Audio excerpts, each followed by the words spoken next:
My name is Leona Danvers, and at 32, I never expected my sister Diana's engagement party to become the stage for my ultimate vindication. Standing beside her, watching her preen in a white dress that cost more than my first year of college tuition, should have been simply joyful. A celebration of love, family, and new beginnings. But years of subtle slights, overt dismissals, and an almost pathological unfairness had built up to this moment, a pressure cooker of resentment ready to explode. I still hear their cold, dismissive words echoing, sharp and precise as a surgeon's scalpel. She deserved it. Leona, you never had the drive. You never had the spark. The memory of that night, when my father, Robert, and my mother, Eleanor, sat across from me, their faces grim, delivering the news that my rightful inheritance, money meant for my future, money I had earned, was being diverted to Diana. All because of a fabricated lie orchestrated by my ex-husband, Mark, still burns like a fresh wound. Before I reveal what made their faces, Diana's, my parents', and even Mark's, who had the audacity to show up, turn ghostly pale, as if they'd seen a specter, let me ask you, if you've ever had to fight twice as hard, work 3 times as smart, and stand up against a world that constantly underestimates you, hit that like button and drop a comment. Because this isn't just my story, it's for every underdog who ever dreamed of proving them all wrong. I grew up in a seemingly normal middle-class family in suburban Michigan. Our 2-story house with the white picket fence looked perfect from the outside, complete with family photos displaying forced smiles that hid the complicated reality within. My parents, Robert and Eleanor Danvers, worked stable jobs, Dad as an accountant and Mom as a high school English teacher. We weren't wealthy, but we were comfortable enough that financial struggles weren't supposed to be in my future. My sister Diana was 2 years younger than me, but somehow always seemed miles ahead in our parents' eyes. With her perfect blonde curls, effortless academic achievements, and natural charm, she embodied everything they valued. From an early age, the favoritism was a palpable presence in our home, a silent third parent dictating every interaction. If Diana got a B, it was a minor slip-up, easily forgotten. If I got a B, it was a lecture on my lack of focus, my inherent laziness. I remember vividly, when I was 10 and Diana was 8, we both participated in the local science fair. I had spent weeks painstakingly building a working miniature volcano, complete with baking soda and vinegar lava. It was messy, it exploded a little too enthusiastically, but it was mine. Diana, on the other hand, had a meticulously presented, store-bought model of the solar system, polished and pristine. My parents lauded her, praising her neatness, her adherence to rules. "Look how organized Diana is," Leona, my mother, had said, a subtle disapproval in her voice as she gestured to a stray smear of red food coloring on my hand. "Your project is certainly spirited." Diana won 2nd place. I received an honorable mention. That night, Diana's perfect solar system sat on the dining room table, a beacon of her perceived superiority, while my volcano was relegated to the garage. It was a small incident, but it set the precedent. This pattern continued through high school. Diana excelled effortlessly in academics and extracurriculars. She was the star of the debate team, the lead in every school play, and the valedictorian of her graduating class. My achievements, though significant to me, were often overshadowed or dismissed. I was a talented artist, winning several regional art competitions, but my parents saw it as a hobby, a distraction from more practical pursuits. "Art won't pay the bills, Leona," my father would often state, a dismissive wave of his hand. Look at Diana, she's already planning her law school applications. My grades were good, certainly respectable, but never Diana level good.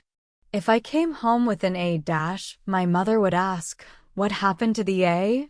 If Diana came home with an A dash, it was almost perfect. Darling, next time. The financial disparities became more pronounced as we neared college. Diana received a full scholarship to a prestigious out-of-state university, an achievement my parents celebrated with a lavish party. I, on the other hand, received partial scholarships to in-state universities, good schools, but not top tier in my parents' estimation.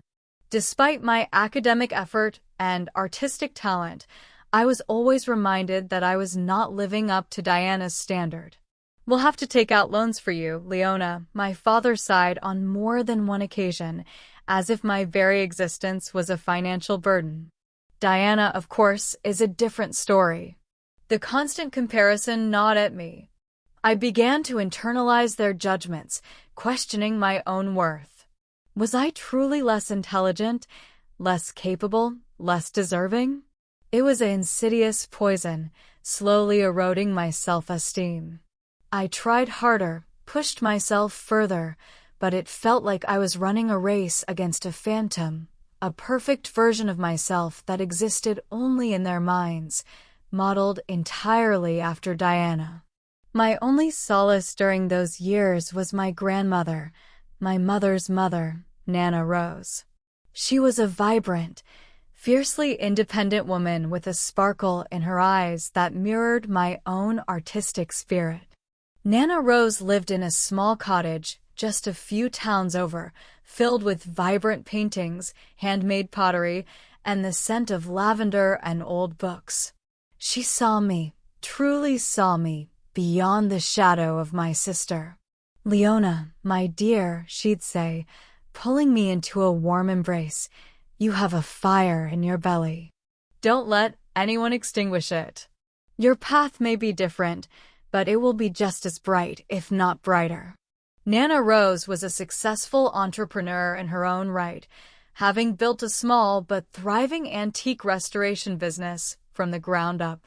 She taught me about resilience, about the importance of following your own instincts, and about the quiet power of perseverance.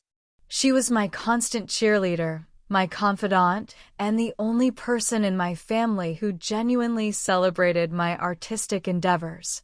She encouraged me to pursue my passion, telling me, talent is a gift, Leona, but hard work and vision turn it into a legacy. She taught me to look at discarded furniture and see its potential, to see the beauty in imperfection, and to meticulously restore it to its former glory. This was not just a hobby, it was an education in patience, precision, and vision. Her words were a balm to my wounded spirit, a steady hand guiding me through the turbulent waters of my adolescence.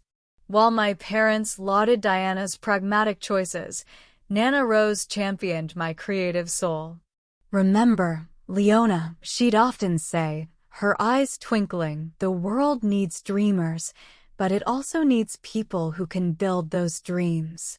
These quiet lessons, often over cups of her fragrant herbal tea in her sun-drenched workshop, were the seeds of my future, though I didn't know it then. The unfair treatment wasn't always grand or dramatic. It was often insidious, woven into the fabric of daily life. For instance, when I got my first part-time job at a local bookstore at 16, my parents expressed concern about it interfering with my studies. When Diana, at 15, volunteered at a prestigious law firm during her summer break, it was heralded as a sign of her exceptional ambition. When I saved up enough money to buy my first camera, a second-hand Canon Rebel, my father remarked, "Another one of your expensive hobbies, Leona?" When Diana received a new laptop for college, it was presented as an essential tool for her future. The most galling part was that Diana, whether consciously or unconsciously, played into it.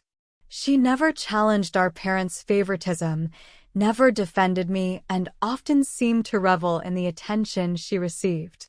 She would feign ignorance, a sweet, innocent smile on her face, whenever I confronted her about it. "Oh, Leona, you're always so dramatic," she'd say, a dismissive wave of her perfectly manicured hand. "Mom and Dad just want what's best for us." But best for us always seemed to translate to best for Diana. As I entered adulthood, the subtle slights morphed into more concrete disadvantages. My college education was a constant uphill battle.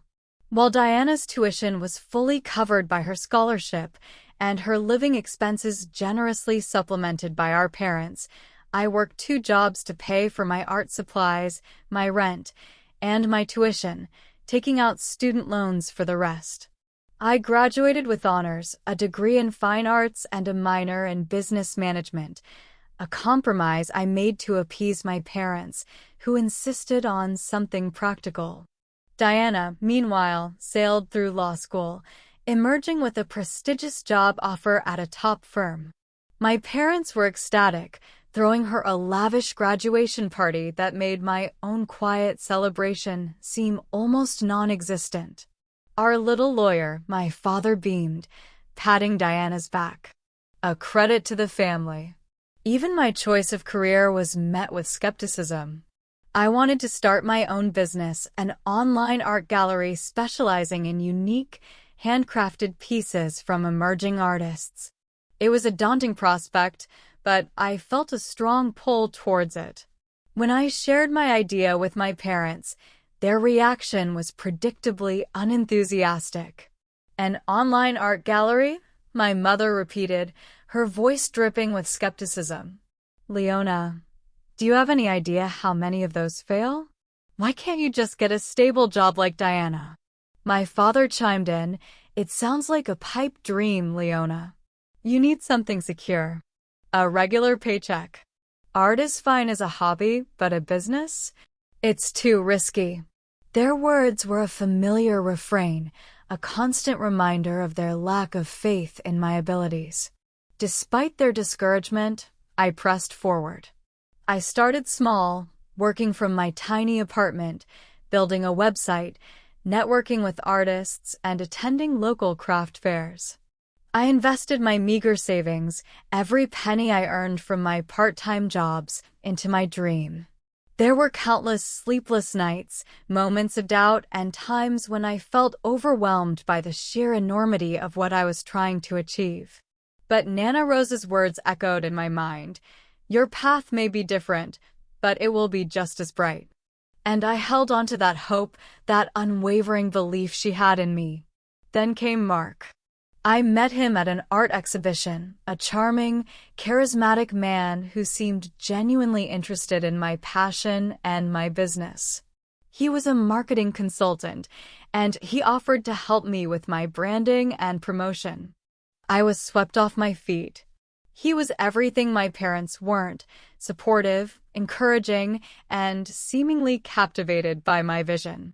We dated for a year, and I fell deeply in love. He seemed to understand me, to see the potential that my own family so stubbornly refused to acknowledge.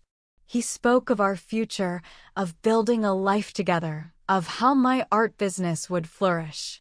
I was so blinded by his charm and my desire for acceptance that I missed the subtle red flags, the fleeting moments of arrogance, the occasional condescending remark about my feminine intuition when it came to business decisions.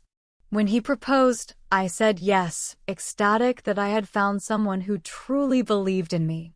My parents, surprisingly, approved of Mark. He was stable, professional, and seemed to have a good head on his shoulders, everything they wanted for me. They even offered to contribute to our wedding, a gesture that, at the time, felt like a rare moment of parental approval for me. The wedding was beautiful, a small, intimate ceremony that felt perfect. I was so happy, so convinced that I had finally found my place, my person. But happiness, for me, always seemed to be a fleeting visitor. The problems in my marriage began subtly, almost imperceptibly.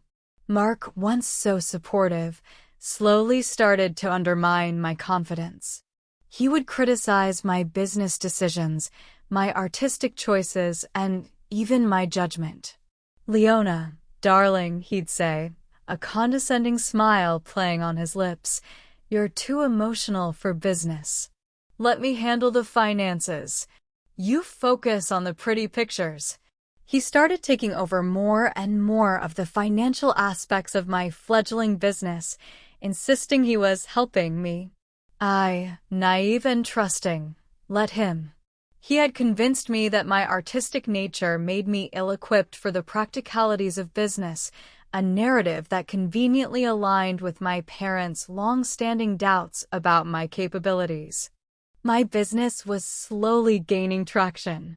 I was starting to make consistent sales, building a small but loyal clientele.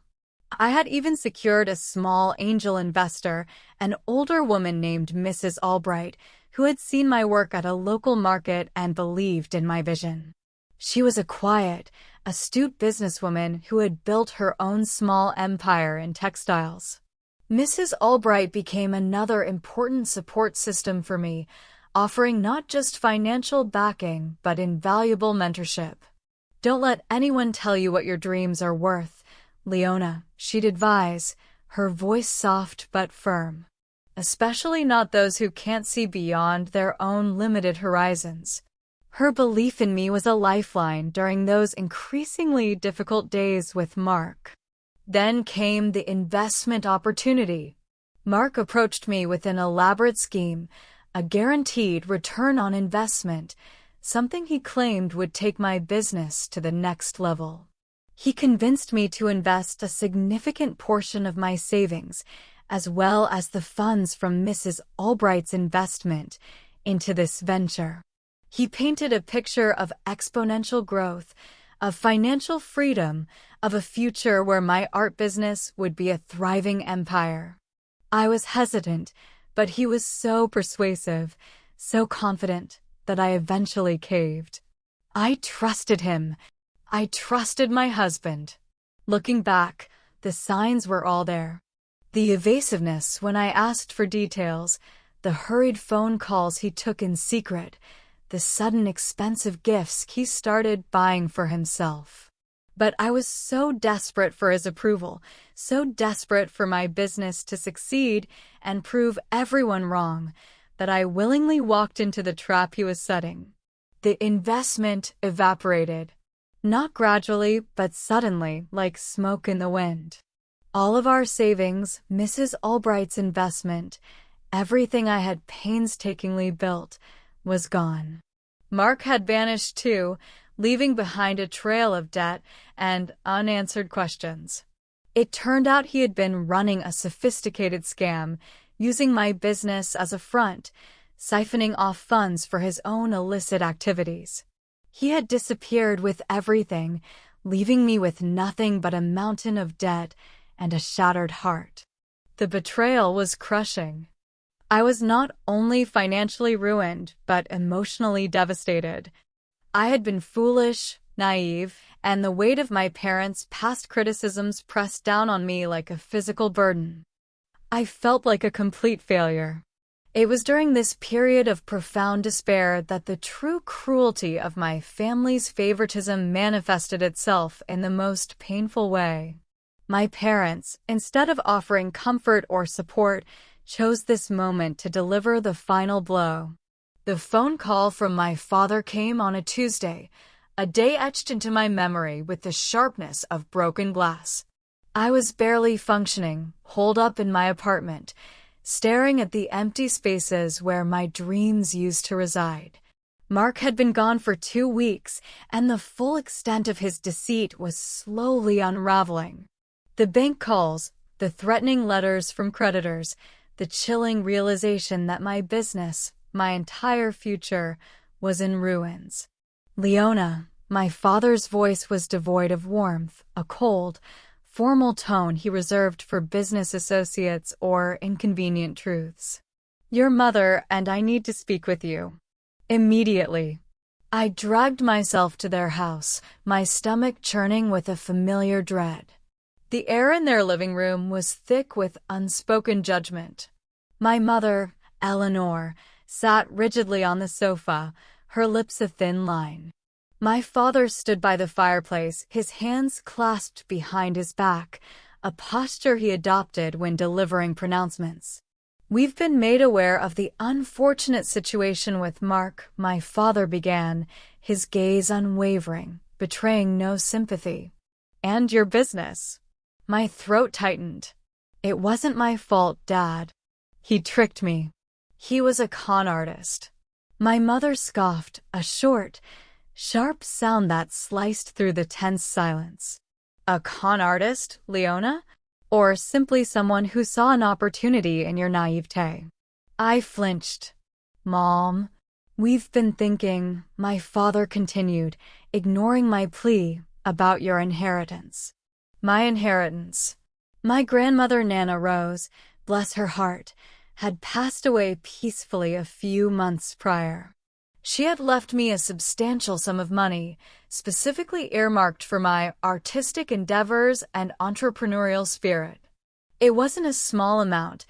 It was enough to restart my life, to pursue my dreams without the constant financial anxiety that had plagued me.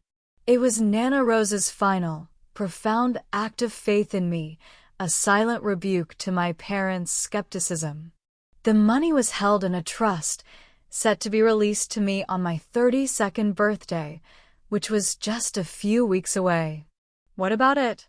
I asked, a flicker of hope, desperate and foolish, igniting within me. Surely now they would understand. Now they would help.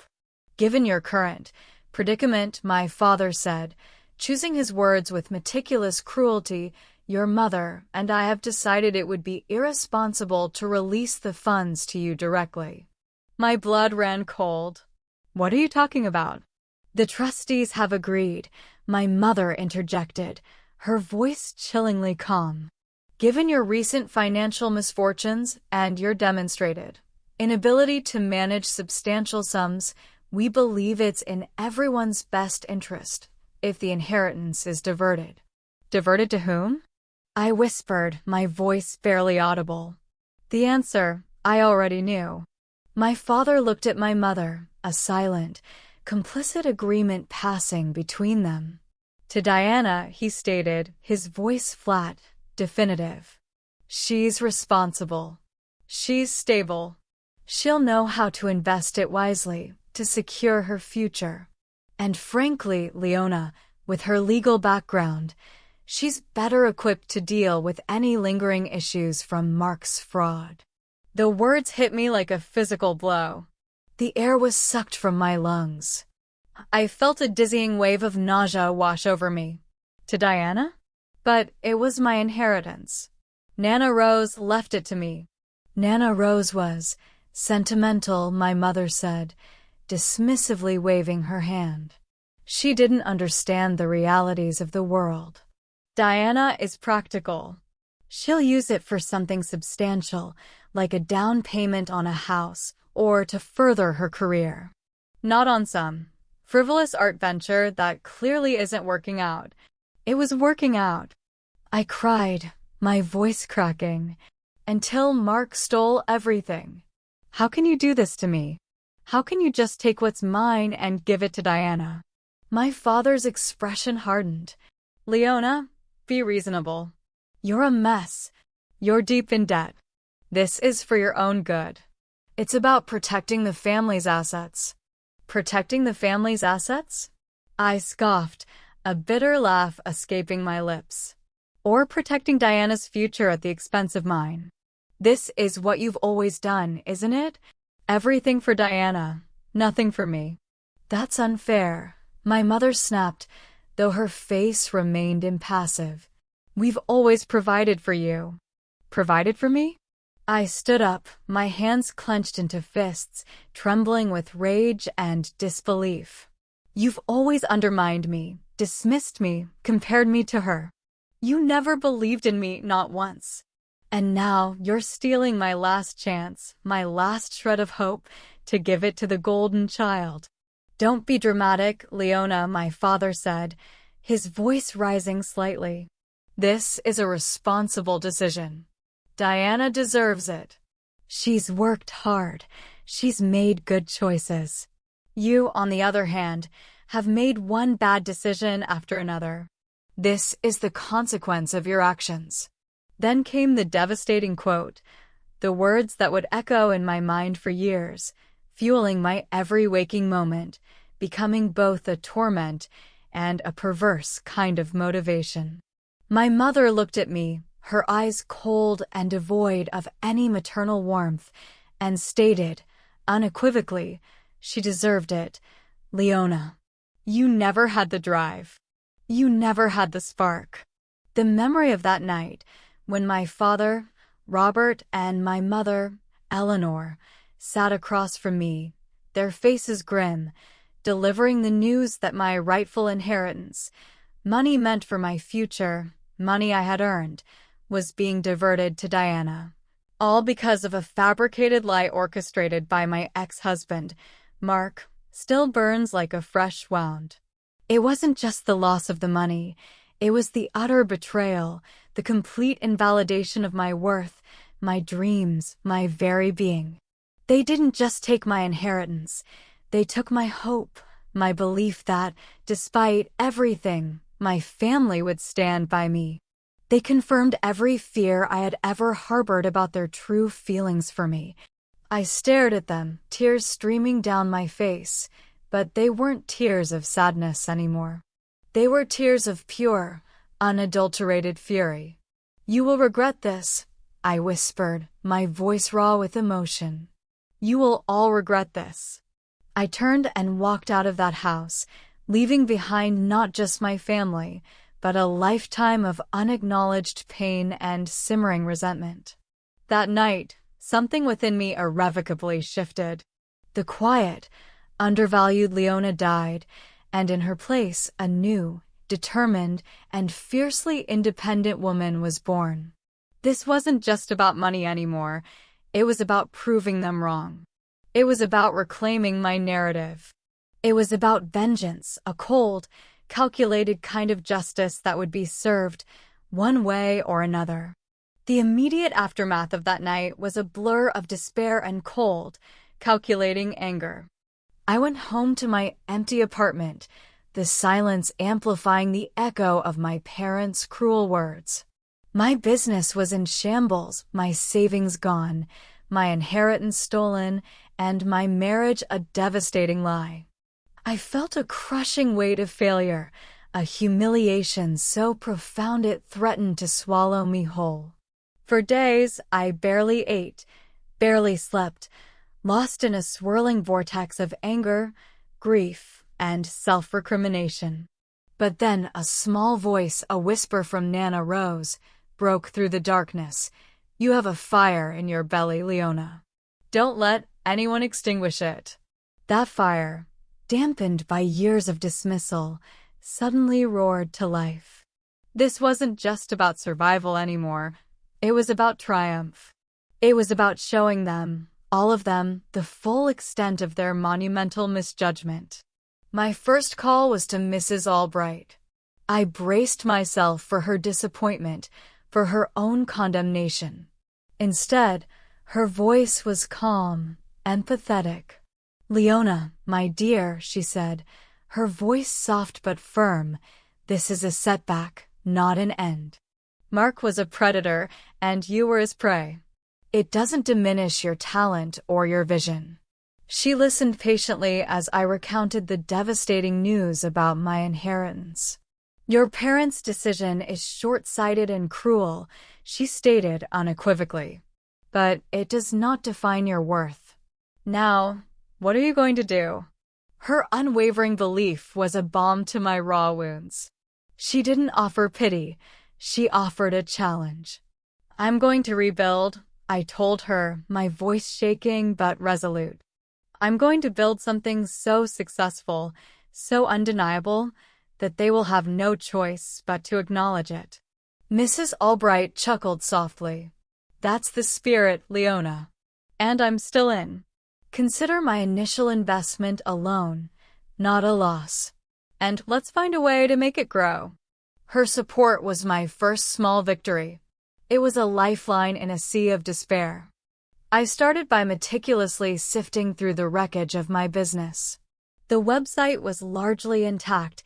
The network of artists I had cultivated was still there. I had built a solid foundation, even if the house on top had crumbled. My second call was to a pro bono legal aid service specializing in fraud victims. It was a long, arduous process, but I meticulously documented every single interaction with Mark, every financial transaction, every email. The legal system moves slowly, but I was determined to see justice served, not just for myself, but for any other victims Mark might have preyed upon. My apartment, once a sanctuary, now felt like a cage. I needed a change of scenery, a fresh start. With what little money I had left, I found a tiny, rundown studio space in a lesser-known part of the city. It was cheap, grimy, but it had large windows that let in abundant light. This would be my new headquarters, my phoenix nest. I knew I couldn't rebuild solely on my existing model. Mark's actions had tainted it, and I needed something new, something that couldn't be easily exploited. I remembered Nana Rose's antique restoration business, her ability to see beauty and value in what others discarded. And then it clicked. I would pivot my business. Instead of just selling new art, I would combine my passion for art with my knack for restoration and a newfound understanding of sustainable practices. I would source forgotten, damaged, or undervalued pieces of art and furniture, meticulously restore them, and then commission emerging artists to either paint directly on them or create companion pieces that brought a fresh, contemporary perspective to the classic. It would be reimagined art, breathing new life into forgotten treasures, creating unique, one-of-a-kind pieces that told a story. It was a niche market, but it was unique, and it had the potential for high profit margins. I would call it Ember and Ash Creations, a phoenix rising from the ashes. The first few months were brutal. I worked tirelessly, often fueled by instant noodles and the bitter taste of injustice. I spent hours at estate sales, flea markets, and online auctions, hunting for hidden gems. I learned how to repair damaged frames, how to strip old paint without damaging the underlying wood, how to research the history of a piece. My artistic skills, once dismissed as impractical, became my greatest assets. I meticulously restored vintage easels, antique side tables, and forgotten canvases. Then, I would collaborate with incredibly talented, struggling artists I had met through my previous ventures, giving them a platform and a share of the profits to breathe new life into these pieces. My support system became crucial. Mrs. Albright was not just an investor but a mentor. She taught me about financial resilience, about strategic partnerships, and about the importance of building a strong, ethical business foundation. She connected me with her vast network of contacts in the interior design world, opening doors I never would have found on my own. "Your parents see scarcity, Leona," she once told me. "You must see abundance. There's always a way forward, even when the path isn't clear." My old college friend, Chloe, a brilliant graphic designer, offered her services pro bono to rebrand Ember and Ash Creations. She understood my vision, the story I wanted to tell with each piece. She designed a stunning logo, a sleek, modern website, and beautiful marketing materials that conveyed the essence of my brand: transformation, renewal, and unique beauty. "This isn't just about art, Leona," she said, her eyes gleaming with excitement. "It's about a philosophy. It's about giving things a second chance, just like you're doing for yourself." Small victories kept me going. My first successful sale, A beautifully restored vintage mirror adorned with a contemporary floral painting brought tears to my eyes. The customer was an interior designer who immediately saw the potential in my concept and placed a larger order. This was it. This was the validation I craved, not from my family, but from the market, from people who appreciated my vision and my hard work. Word of mouth spread. My unique approach to art and decor began to attract attention. I started getting commissions, not just from individuals, but from boutique hotels and high-end restaurants looking for distinctive, sustainable design elements. My initial investment from Mrs. Albright, coupled with careful budgeting and reinvestment of profits, allowed me to hire a small team, a part-time assistant to help with logistics, and a few more artists to handle the increasing demand. While I was building my empire, Diana's life, from the outside, appeared to be soaring. She bought a luxury condo in downtown Detroit with the inheritance money. Her career at the law firm was taking off, and she was promoted within a year. My parents constantly lauded her achievements, posting about her promotions and purchases on social media, subtly reminding me of my own supposed failures. My father would occasionally call, not to check on me, but to advise me, implying that my little art project was still just a hobby and I should really consider getting a real job. He'd mentioned Diana's latest achievement, a calculated barb designed to sting. Diana just closed her biggest case, Leona. She's really making something of herself. The comparison was relentless, a constant shadow. I learned to compartmentalize. Their words still hurt, but they no longer broke me. They became fuel, stoking the fire that burned within me.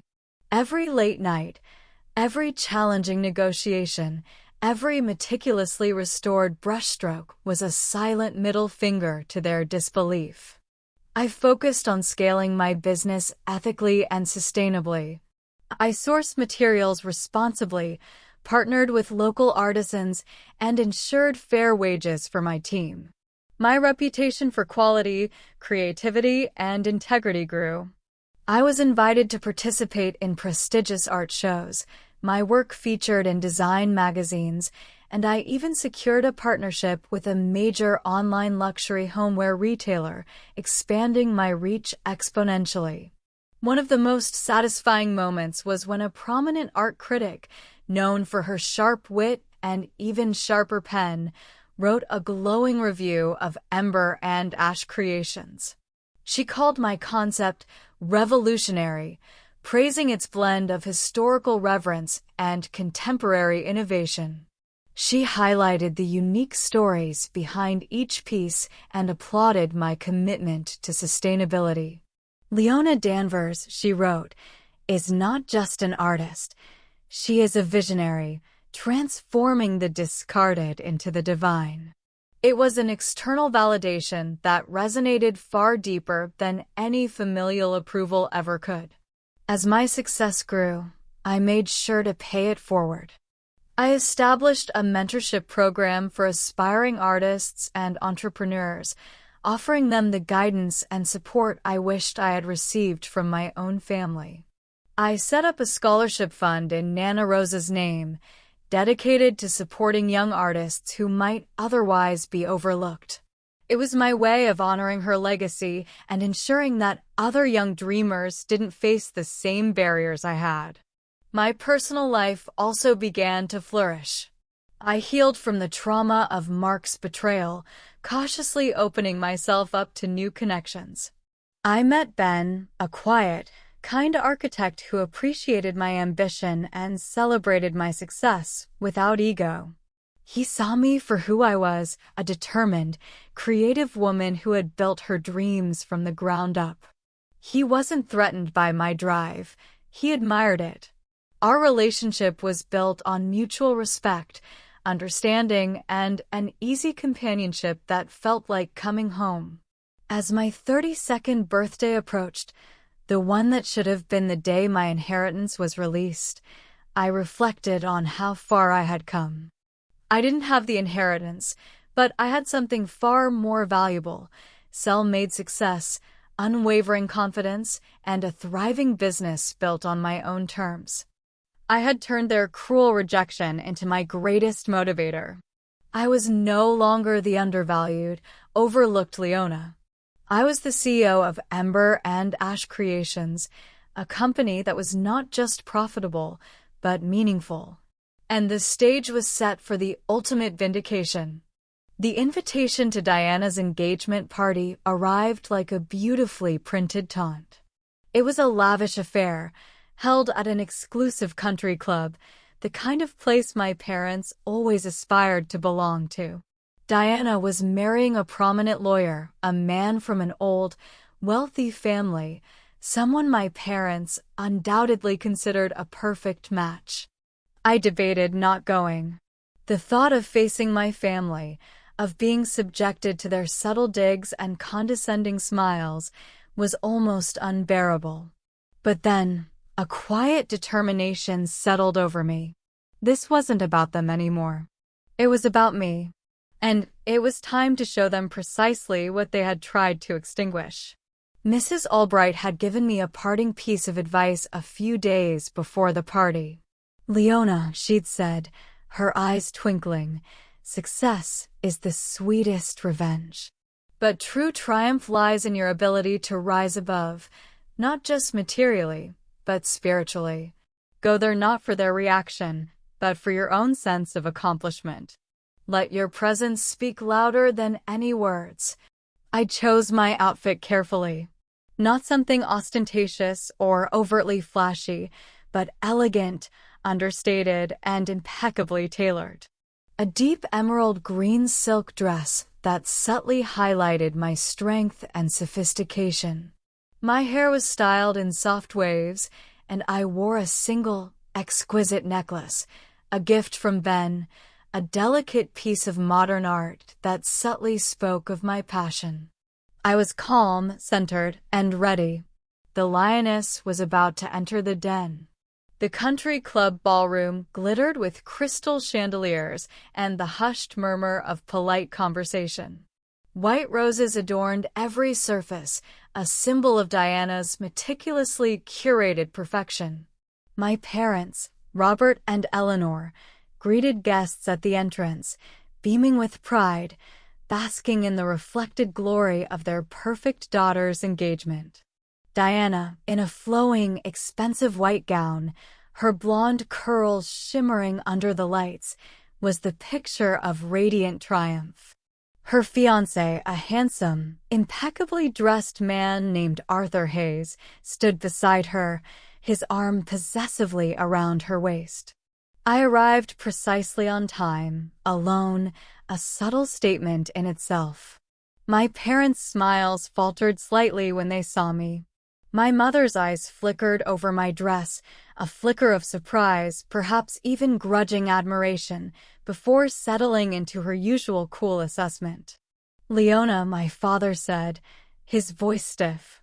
"You made it." "Wouldn't miss it," I replied, my voice steady, my smile serene. I offered Diana a polite hug, which she accepted with a slight air of condescension. "Leona, you look well," Diana said, her gaze sweeping over me, searching for any sign of the failure she expected. "Still doing your little art thing?" Her tone was dismissive, a casual flick of the wrist that always managed to minimize my achievements. "It's going well, Diana," I replied, my voice calm. "Very well, actually." She merely smiled, a tight, polite curve of her lips that didn't reach her eyes. "Good for you." "Arthur, this is my sister Leona." Arthur extended his hand. His grip was firm, his eyes intelligent and curious. "Arthur Hayes. Pleasure to meet you, Leona. Diana has told me a lot about you." I felt a prickle of unease. What exactly had Diana told him? Probably a heavily edited version of my life, emphasizing my failed business and Mark's betrayal.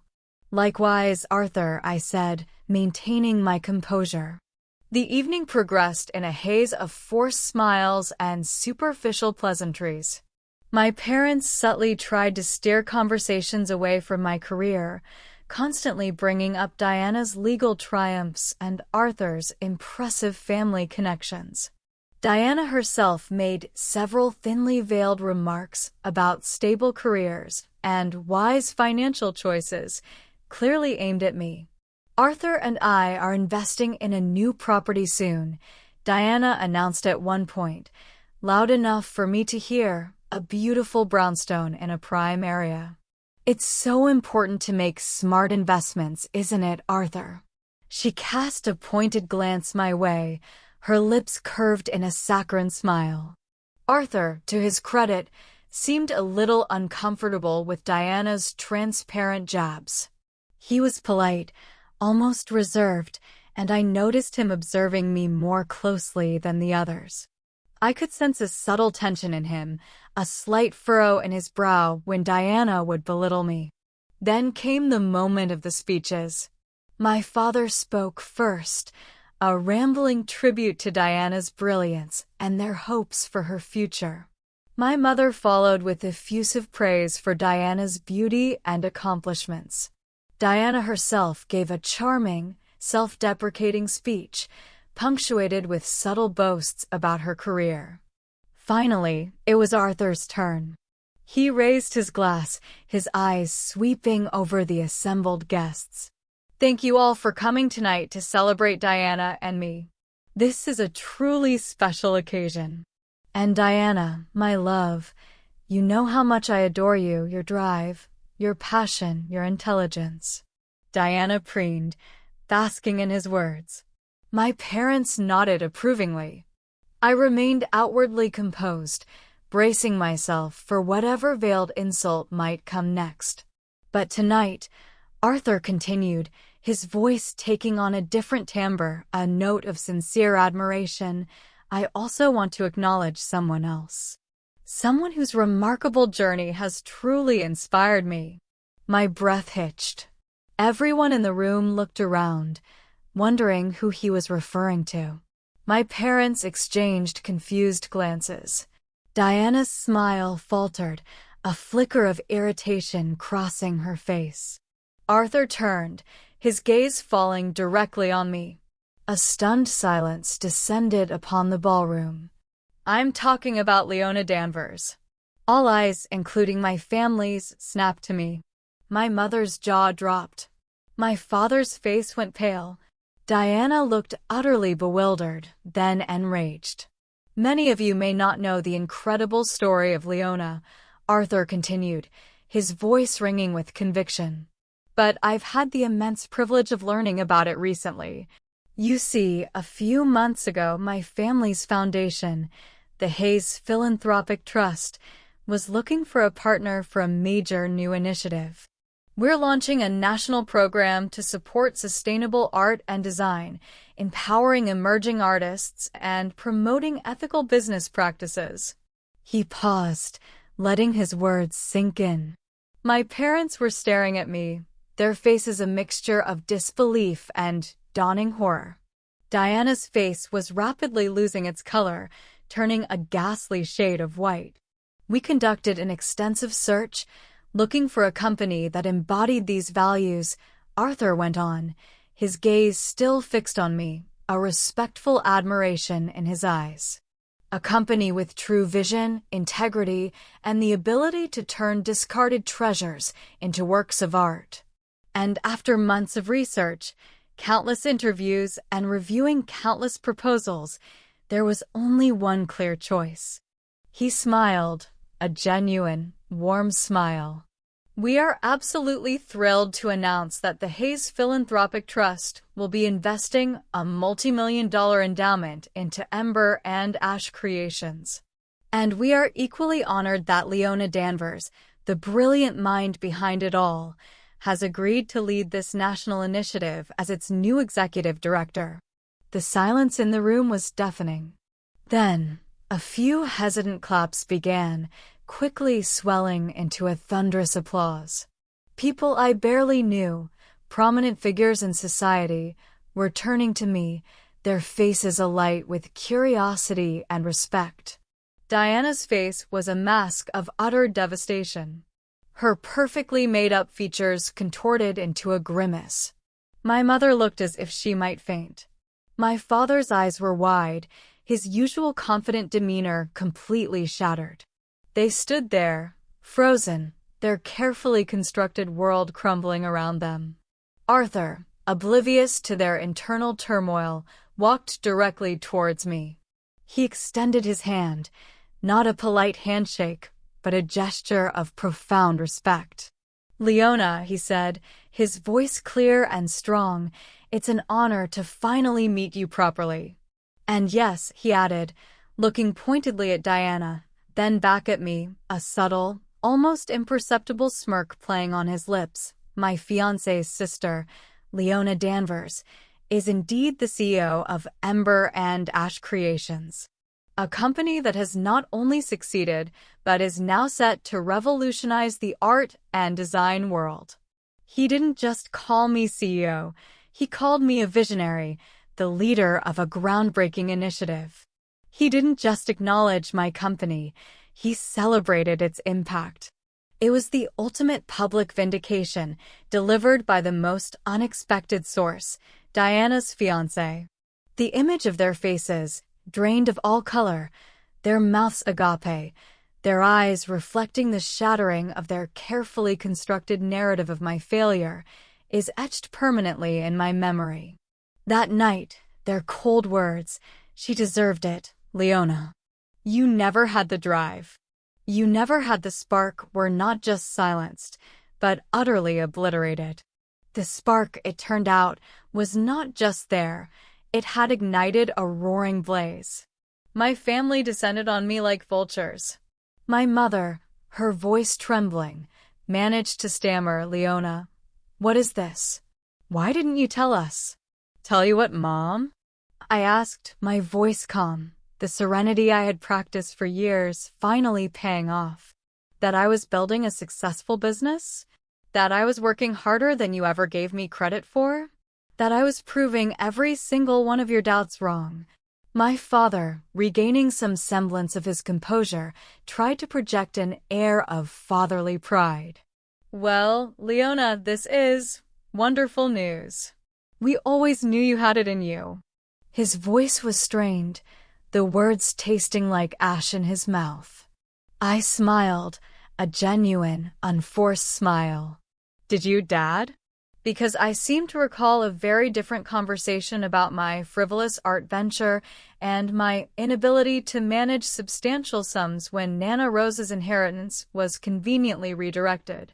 Diana, meanwhile, was speechless, her face a mixture of fury, humiliation, and disbelief. She looked from me to Arthur, then back again, as if trying to grasp the magnitude of the betrayal, not from me, but from her fiancé. Arthur, ever the gentleman, albeit with a hint of amusement, placed a reassuring hand on Diana's shoulder. "Darling, I was sworn to secrecy. Leona wanted to make a grand announcement on her own terms, and I fully respect that." His eyes, however, held a knowing glint, a silent acknowledgement of the delicious irony of the situation. He had chosen his words carefully, supporting me while subtly implying Diana's own ignorance of my true success. Throughout the rest of the night, I was surrounded by guests eager to congratulate me, to learn more about Ember and Ash Creations and the Hayes Philanthropic Trust Initiative. People I had only ever seen as distant, powerful figures now approached me with genuine interest and respect. I felt a surge of exhilaration, a pure, unadulterated joy that went beyond mere revenge. It was the joy of being truly seen, truly recognized for my worth on my own terms. My parents and Diana, meanwhile, were relegated to the sidelines, their carefully constructed facade of perfection shattered. Diana tried to reclaim the spotlight, forcing a smile and feigning enthusiasm for my success, but it was clear to everyone that her earlier dismissal had come back to bite her spectacularly. Her engagement party, meant to be her moment of ultimate triumph, had been irrevocably hijacked by my unforeseen rise. Later, as the party began to wind down, I saw Mark across the room, skulking in the shadows, his eyes wide with shock and a hint of fear as he watched me. He had clearly heard the announcement. He probably thought I was ruined, easy prey. The look on his face was priceless, a delicious mixture of disbelief and utter terror. He quickly disappeared into the crowd, knowing his jig was up. It was a small, satisfying bonus to the evening. I caught Arthur's eye across the room. He gave me a subtle nod, a silent acknowledgement of the perfect execution of my vindication. He wasn't just a partner in business. He was an unexpected ally, a quiet agent of justice. He understood. And in that moment, I knew that true vindication wasn't just about proving them wrong. It was about building a life so rich, so fulfilling, that their opinions no longer mattered. The aftermath of Diana's engagement party was a whirlwind. The news of the Hayes Philanthropic Trust's investment and my appointment as executive director of the national initiative spread like wildfire within the art, design, and philanthropic communities. My phone buzzed constantly with calls from journalists, investors, and potential partners. Ember and Ash Creations was no longer a niche online gallery. It was a recognized force for sustainable art and social impact. My parents, predictably, underwent a rapid and rather transparent transformation. The coldness and dismissal were replaced by an almost sycophantic eagerness to reconnect. My mother called me endlessly, gushing about my achievements, suddenly remembering how much talent I always had. My father, ever the pragmatist, tried to get me to consult with him on investment strategies for the new endowment, completely ignoring his previous assertions about my inability to manage substantial sums. "Leona, darling," my mother cooed over the phone a few days after the party, "your father and I are just so incredibly proud of you. We always knew you'd make it big. Remember all those art competitions you won as a child?" She conveniently forgot the expensive hobby comments. "It's fascinating, isn't it, Mom?" I replied, my voice sweet but firm. How perspectives can change so quickly? I didn't yell. I didn't accuse. I simply allowed the irony to hang in the air, thick and uncomfortable.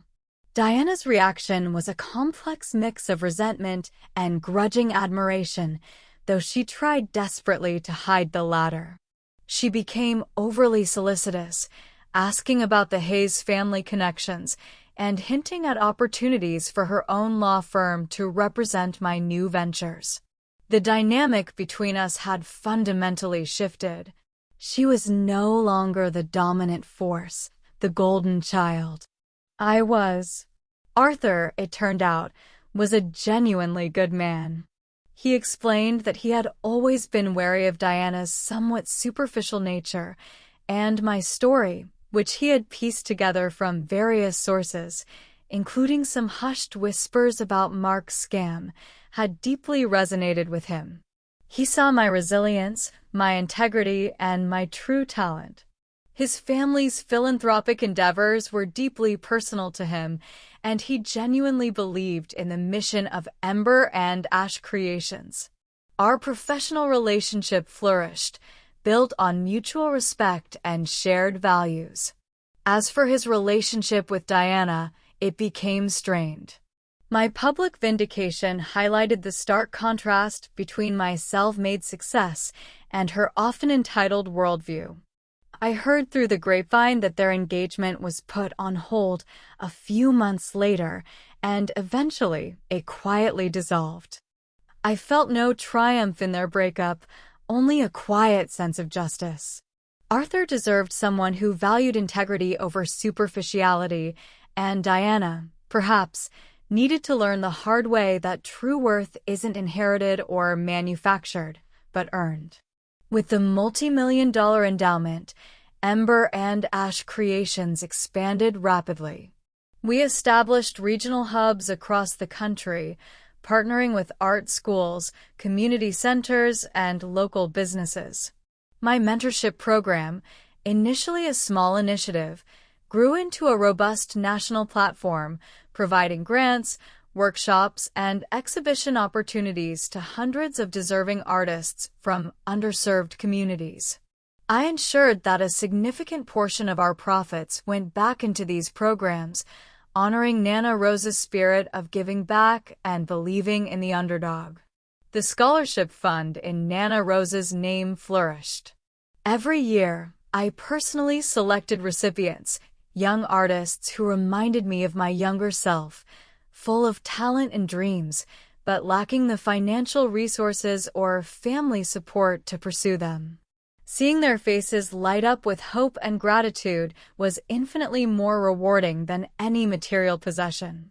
It was a tangible way to break the cycle of disadvantage, to be the support system I had so desperately needed. My personal life also found a beautiful rhythm. Then my quiet, kind architect became my rock.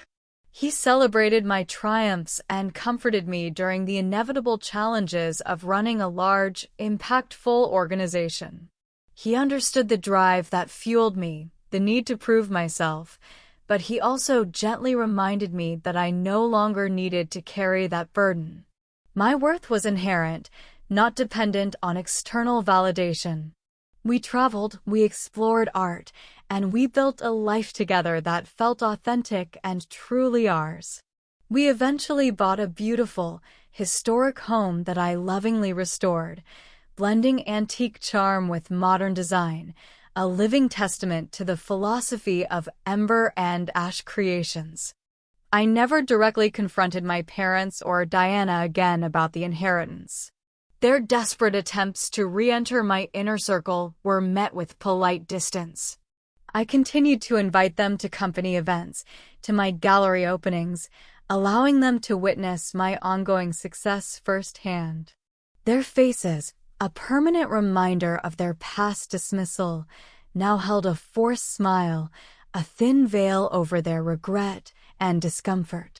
Their validation, once so desperately sought, now held no power over me. There, she deserved it, Leona. You never had the drive.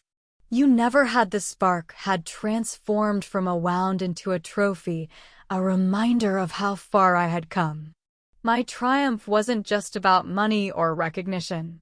It was about reclaiming my narrative, about proving to myself that I was capable, resilient, and worthy. It was about transforming pain into purpose and injustice into inspiration. I learned that the greatest revenge isn't bitter or destructive. It's the quiet, undeniable strength of building a life so rich, so meaningful, that those who doubted you become irrelevant. It's about becoming the person you were always meant to be, unburdened by their expectations or their limitations. Today, Ember and Ash Creations stands as a testament to second chances, to the beauty of transformation, and to the power of believing in oneself when no one else will. My story is not just about a business, it's about a life rebuilt, a spirit reawakened, and a woman who finally found her own extraordinary spark. If you've ever felt undervalued, dismissed, or had your dreams questioned, remember this: the greatest revenge is living your best life, built on your own terms. Keep fighting, keep creating, and never, ever let anyone extinguish your spark. Leave a comment if you agree, and share your own stories of overcoming adversity. Your journey is your masterpiece.